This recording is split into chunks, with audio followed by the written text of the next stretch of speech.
هەموو شەریک بۆ خوا قەراردانێک ئەبێتە مایەی ئەوەی کە ئینسان کردەوەکانی هەڵوەشێتەوە لئین ئەشرەکتە لەیەحبەطەنە عەمەلوک. هەموو کوفرێک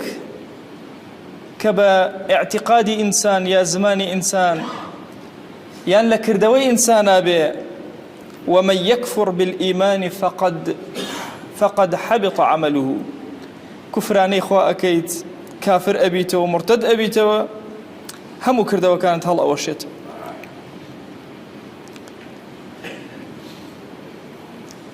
هرشتك لقرآن بيروس بسوك خوا بنامن بسير كري يان بدرو بخريته هر وشيك هر بيتك هر مفهومك تواوي قرآني كعلماء متفقا لسري رد كردنوي أبيت ماي هلوشانوي كردوا كان ذلك بأنهم كرهوا ما أنزل الله فأحبط أعمالهم كردوا كان ينهموا هلوشانتوا همو بأدبيق لخزمة في غنبري خويا صلى الله عليه وسلم أبيت ماي أوي إنسان كردوا كان هامو لدز بدا جواني وتشاكا كانوا خرمانكت بسوتي. ابن تيمية رحمة خوالي بكتابه شهية بناوي الصارم المسلول على شاتم الرسول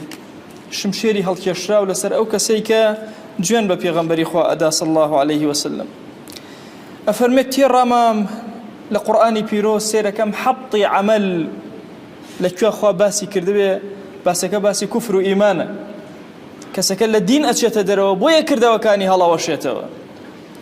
على دجوا بقرن لم آية بيروزا رب العالمين أفرمي يا أيها الذين آمنوا لا ترفعوا أصواتكم فوق صوت النبي كجهر بعضكم لبعض أن تحبط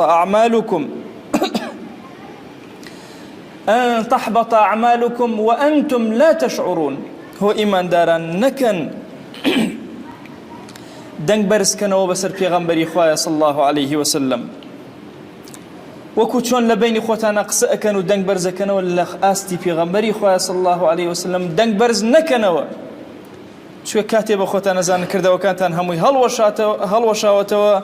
وإيوا آقاتان لخوتان نية بويا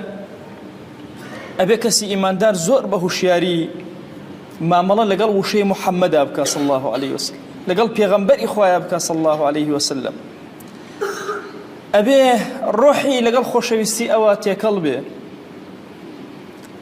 همومان خواهي قورا بقسمة من أكا أتشين خزمة قوركي پیغمبر إخوة صلى الله عليه وسلم چه آداب بكاره يعني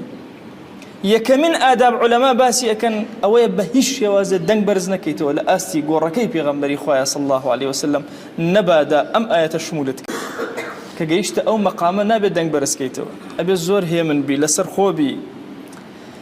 تولا نيوجكتا علي السلام عليك أيها النبي صلاة أكي لبيغمبر إخوة صلى الله عليه وسلم بمخاطبة وراستو هو قصي لقلا أكي